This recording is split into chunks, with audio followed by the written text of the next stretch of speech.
dès qu'il est accepté. 0,4 mètres par seconde. Par seconde. Voilà. D'accord. À ce niveau-là, Oui. le courant, le lapin se sent Mieux. bien dans son environnement. Voilà. Ok. Il se sent bien dans l'environnement parce que l'air qu'il reçoit n'est pas fort, n'est pas aussi faible.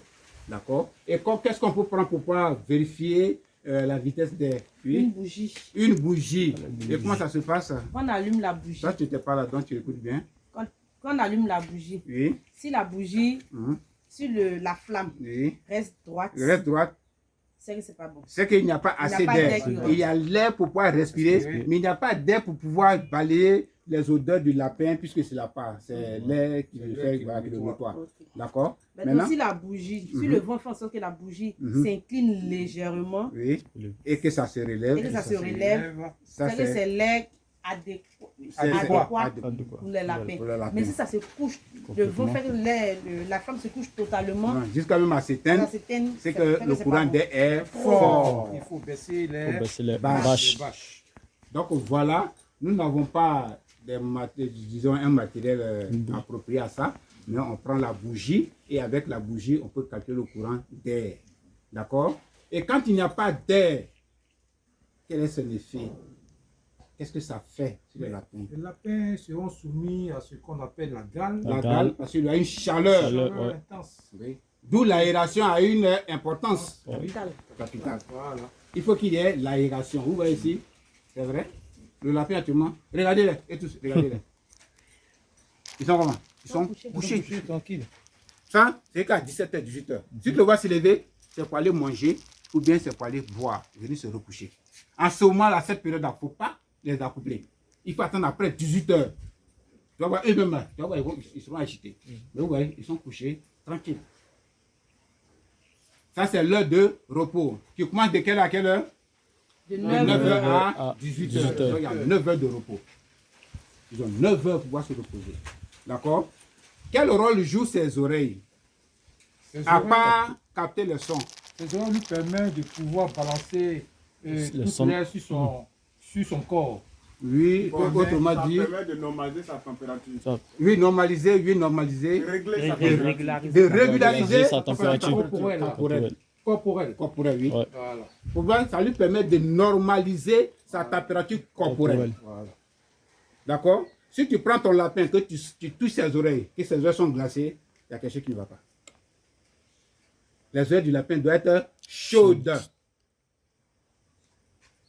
On n'a pas de qu'on appelle thermomètre, mais pour toi que ton lapin là est glacé, il faut toucher ses oreilles. Fais comme si c'était un lapin qui était mort. Tu vas voir que si ses oreilles sont chaudes, c'est que il a encore, ça veut dire s'il était malade et que tu sens que les oreilles sont chaudes, soit il fait la fièvre, soit la température est normale. D'accord? Voilà. Mais qu'est-ce qui peut élever la température d'une femelle? sa chaleur. À part la chaleur. Quand les oreilles sont trop chaudes, c'est qu'elle est en chaleur. Qu'est-ce qu'une fausse gestation? La fausse gestation, c'est quoi? Et qu'est-ce qui peut provoquer une fausse gestation? La fausse gestation, c'est quand une femelle arrivée à un moment donné, elle enlève ses poils, elle fait comme si elle est en train de mettre, elle doit mettre bas, alors qu'elle n'est pas gestante. Et cela est provoqué lorsque soit deux femelles sont ensemble. Des femelles sont ensemble. Et une en chaleur chevauche l'autre. Donc, elles pensent qu'elles sont en train de faire la saillie. Voilà. Et naturellement, elles se disent qu'elles sont gestantes. Et puis, un autre point, c'est lorsqu'on met un mâle, la cage d'un mâle près d'une femelle. Voilà. L'odeur, à force de renifler le mâle, les hormones font qu'elle se dit qu'elle est en chaleur. Et puis, elle fait une fausse gestation. C'est-à-dire, elle enlève ses poils, et puis tu constates qu'il n'y a pas de mise bas. D'accord. Qu'est-ce qu'il faut faire pour éviter cela? On enlève, éloigner les femelles des mâles, et puis mettre les femelles à 2 mois. C'est-à-dire qu'on les sélectionne chacune dans sa cage. D'accord. Autre chose après, autre information. On pense que c'est pas tout. D'accord. La force gestation, comme vous l'avez dit effectivement, mais il y a des moments où, par nécessité, il faut rapprocher le mâle des femelles. Voilà, donc on le fait par nécessité, soit l'éloignement par nécessité, le rapprochement par nécessité. Quand est-ce qu'on fait le rapprochement par nécessité? On le fait par nécessité afin de préparer la femelle à la chaleur. Oui, Parce que bientôt on doit la faire monter. D'accord, mais pas les vieilles femelles. Non, pas voilà. les jeunes femelles. Les jeunes femelles. Parce qu'il faut les amener, il faut provoquer la chaleur. D'autres demandent, ah mais comment on fait? Il faut provoquer la chaleur. On provoque la chaleur des femelles qui vont faire leur premier accouplement, leur premier saillie. D'accord? Qui vont être accouplées pour la première fois. On rapproche le mâle de ces femelles-là pour que ça puisse provoquer la chaleur. D'accord? Déjà, elles ont 4 mois. Après, juste les 4 mois, on constate qu'elles n'ont pas de chaleur. Donc, il faut rapprocher quelques mâles auprès d'elles. Et comme ça, l'odeur du mâle va provoquer la chaleur. Pour qu'en fin de compte, elles soient accouplées. Donc, on rapproche les mâles par nécessité lorsque les femelles sont jeunes. Il faut éloigner les mâles des femelles quand elles sont vieilles. C'est-à-dire qu'elles sont âgées, elles ont déjà fait une première mise bas. On les éloigne parce que par instinct, par chose, leur corps même va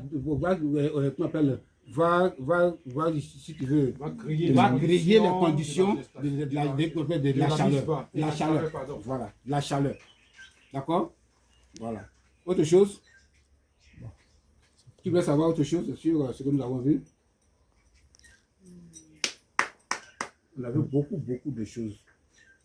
Donne-moi le nom d'une maladie et ses symptômes. Une maladie. Donne-moi le nom, ou bien donne-moi le nom des maladies, de certaines maladies que vous connaissez. Le coryza. Le coryza, c'est quoi le coryza? La maladie respiratoire. C'est une maladie respiratoire. Ou par moment, on voit la lapine ou bien le lapin qui fait des rejets de ce qu'on appelle d'un liquide par les narines. Voilà. Quand c'est chronique, ça ne sort pas. Voilà. Mais tu sens un bruit dans sa gorge. Ça, c'est le coryza. D'accord? Autre maladie? C'est qui a dit on peut donner les causes? Oui, vous pouvez donner les causes. Oui. Il y a des aliments avec qu'on ne tamise pas à la poussière parce que le lapin ne respire pas par la bouche. Tout à fait. Rien que par les narines. Oui. Donc, en voulant manger, il va inhaler la poussière et ça va provoquer cela. Ça, c'est une raison. Une seconde raison. Le manque d'hygiène. Manque d'hygiène. Une autre raison.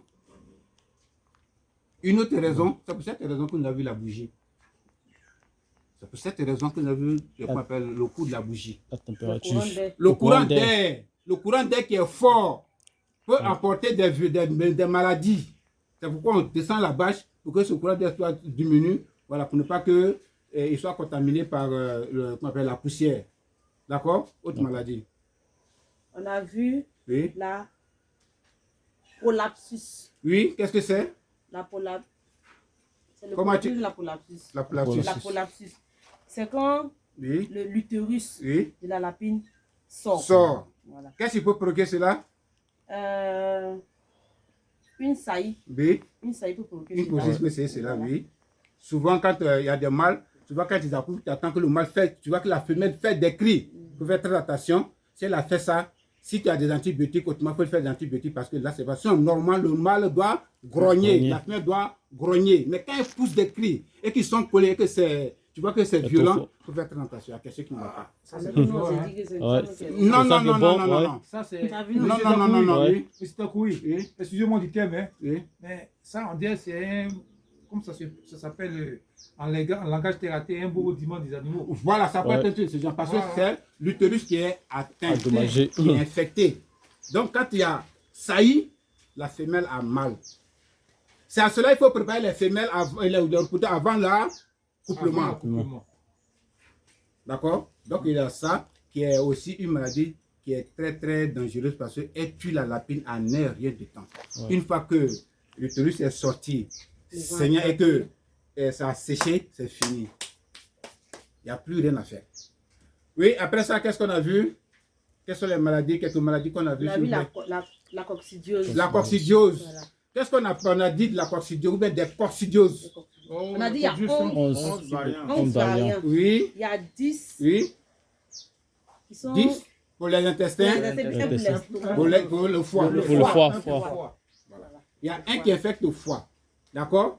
Donc, il y a plusieurs coccidioses, mais il y a 10 qui atteignent, il y en a 11. Il y a 10 pour l'appareil digestif et l'autre c'est le foie.